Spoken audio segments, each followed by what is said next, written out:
The Maginhawa Community Pantry in Quezon City resumes, one day after it was halted due to alleged intimidation and red tagging by state forces. And because of this red tagging, volunteers of the Maginhawa Community Pantry fear for their safety. But its organizer has one plea: unity. Despite temporarily shutting down the community pantry, donations kept pouring in. Parts of Cagayan Valley region are still under signal number 2 as Bising maintained its strength overnight. We'll get the updates on the typhoon straight from Pagasa. And kapatid actress Adarna and her fiancé Derek Ramsey are tying the knot real soon.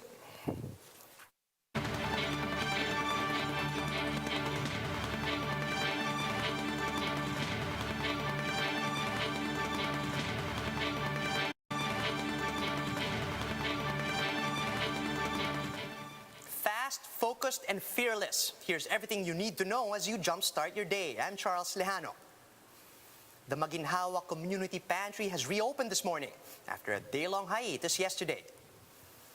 Ana Patricia Non, the woman behind the initiative, had to close down operations of the community pantry yesterday. This after organizers of various community pantries around the country experienced red tagging, with some people questioning their motives for organizing the free exchange of basic goods. In an interview, Non said her intentions have been pure from day one of organizing the community pantry. She also said she just wanted to help her pandemic-stricken neighbors in Quezon City. And yet she ended up fearing for her safety after community pantry efforts were linked to the supposed communist propaganda. But as early as 5 in the morning earlier today, Quezon City residents hoping to pick up basic goods for breakfast were allowed to line up near the community pantry. This marks the reopening of the hub, which has sparked hope among residents whose lives and livelihoods were affected by the pandemic. The Maginhawa Community Pantry may have reopened today, but the issue of red tagging civilians remains a big concern for many individuals. Ana Patricia Non says this is not the time for Filipinos to turn on each other, when we should be helping one another instead. Marian Enriquez has the story. As early as 3 a.m., hundreds already lined up at the Maginhawa Community Pantry, including Nanay Sonia. But their hopes of getting their daily bread turned to stone. Napag-utusan po kami na wala po ngayon tayong bigayan. Pasensya na po sa mga pumila. Pantry's organizer Ana Patricia Non, or Patreng, decided to temporarily shut down the pantry for the safety of volunteers. Malaki pong bagay ito sa amin na mahihirap. Nananawagan po kami sa lahat ng mga nagpapatigil. Sana po kung pinatitigil nila ito kay Madam, mabigyan kami ng suporta nila. Kasi si Madam lang po talaga ang nakabigay sa amin ng kahit na ganito, paunti-unti na ano yung gutom namin. Na tatawid. Patreng alleged that she was red-tagged by the Quezon City Police and the National Task Force to End Local Communist Armed Conflict. 26-year-old raised concerns about her security after 3 police officers recently asked for her affiliation. She clarified that she has no ties with the CPP-NPA and appealed for the intimidation and red-tagging to stop. Last thing na kailangan ko i-explain sa mga tao ay kung ano ako, sino ba ako, ganyan. Kasi ang malinaw ang intention ko, gusto ko lang po may ma-set up na community pantry and makakain yung mga tao na may kayang patawid gutom. Masakit kasi natigil kahit isang araw lang kasi isipin mo ilang pamilya, ilang meals yung handa sana ng community pantry. Non also revealed that even her mom, who's a social worker and a stern feminist, is now being red-tagged. Wala po kami takot talaga sa ganyan, pero ang iniisip lang po namin, yung energy natin dapat hindi nakatuon sa red tagging. Yung red tagging po ay pamumulitika at pinapahamak po talaga nila kami. The Philippine National Police clarified that there's no profiling nor red tagging going on and that it is beyond their interest to delve into the voluntary activities of private citizens. Interior Secretary Eduardo Año acknowledged that community pantries have been of great help. He said it should be supported as long as the intention is good and without political color. Ang iniingay ko lang po ay unity. Huwag natin patayin itong pagtulong-tulong nating mga Pilipino kasi maraming natutulungan, maraming pamilya yung may nauulam sa gabi. Patreng said the Maginhawa Community Pantry will reopen tomorrow. For News 5, Marian Enriquez, we are One News. Despite potential threats to their safety, donors and volunteers continue to flock to the community pantry in Quezon City, proving that the Bayanihan spirit is alive and well. Mobile journalist Jacob Lazaro gives us a front seat to the story.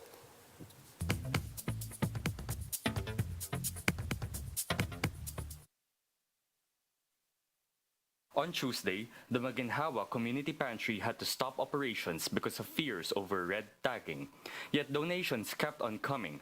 Fruits, vegetables, eggs, soap, and sacks of rice. Some donations even came from abroad. And despite concerns over safety, the volunteers also kept on coming. So sabi namin, pwede ba kaming magbigay sa inyo? At sabi nga niya, malaking tulong. Nagulat lang ako na sarado pala sila ngayon dahil sa harassment na... Judy Ann Milano is one of Patricia Non's original volunteers. She says she didn't even understand the concept of red tagging, at least until they were the ones already getting tagged. Kasi hindi talaga namin alam kung anong ibig sabihin ng red tagging.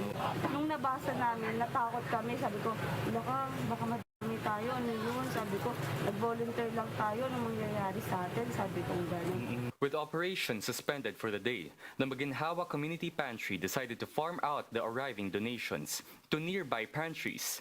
It wasn't hard to find alternate pantries. In the span of a few days, the idea that people should give what they can and take what they need had exploded out of this small community and reached far-flung provinces. Nalulungkot ako kasi ang inisyatibang ganito ay tulong sa gobyerno, hindi ito pag-away sa gobyerno. So sana ini-encourage dahil inspirasyon ang ginawang ito ni Patreng Non. Still, by late afternoon, the Maginhawa volunteers couldn't resist. They gave away 500 meals courtesy of Kawa Pilipinas, and people came out again, pregnant women and even seniors, patiently waiting in line for dinner.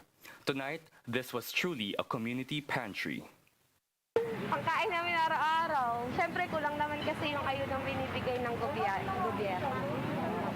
Lalong-lalong po ngayon na pandemic po ngayon, malaking tulong po sa mga mahirap kagaya ko po.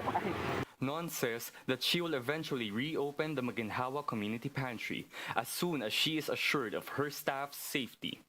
But whatever happens in Maginhawa, what is clear now is that Non's idea has already taken a life of its own.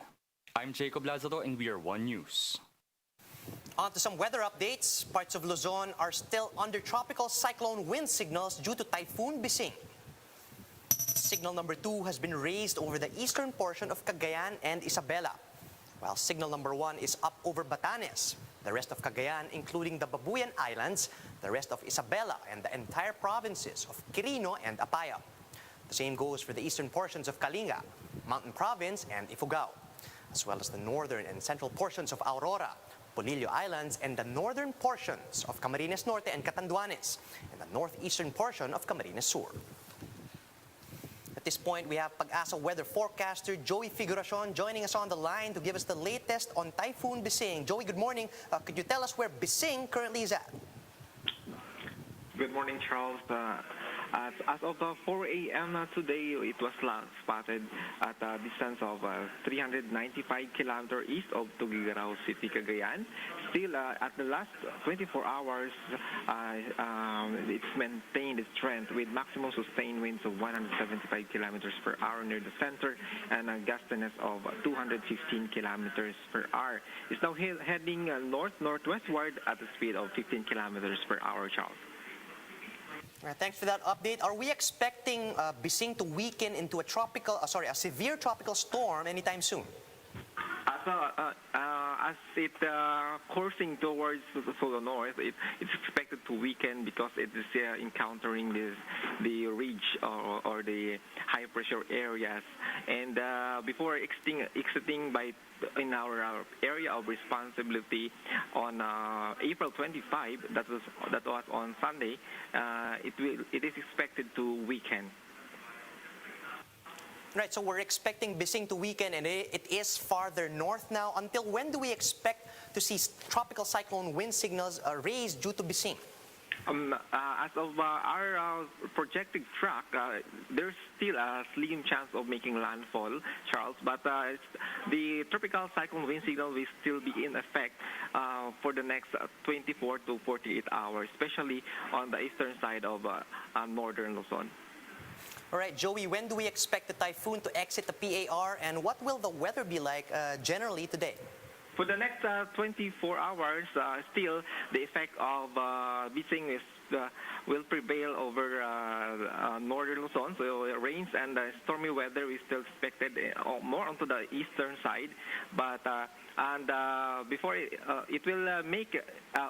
is expected to exit our area of responsibility based on our track on Sunday.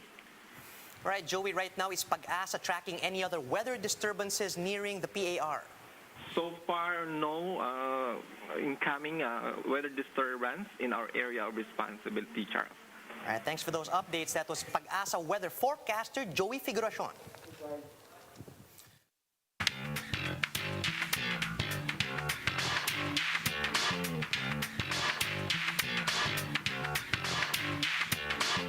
Wedding bells are ringing for showbiz couple Derek Ramsey and Adarna as they plan to tie the knot very soon.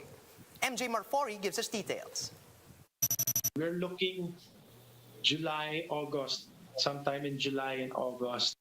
Derek Ramsey and Adarna plan to tie the knot 2 to 3 months from now.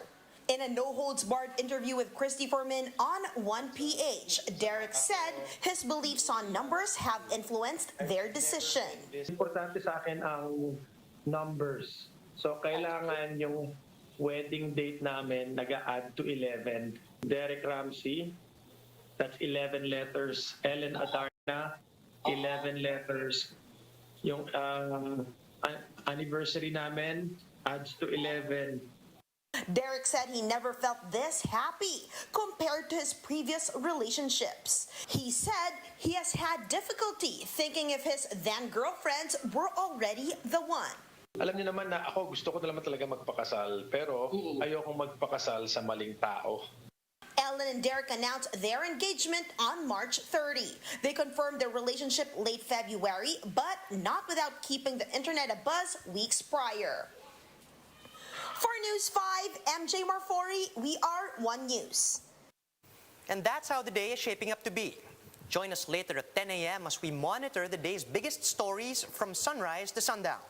You can also catch One News on Signal Play. Register for a free account at www.signalplay.com so you can stream One News live anytime and anywhere.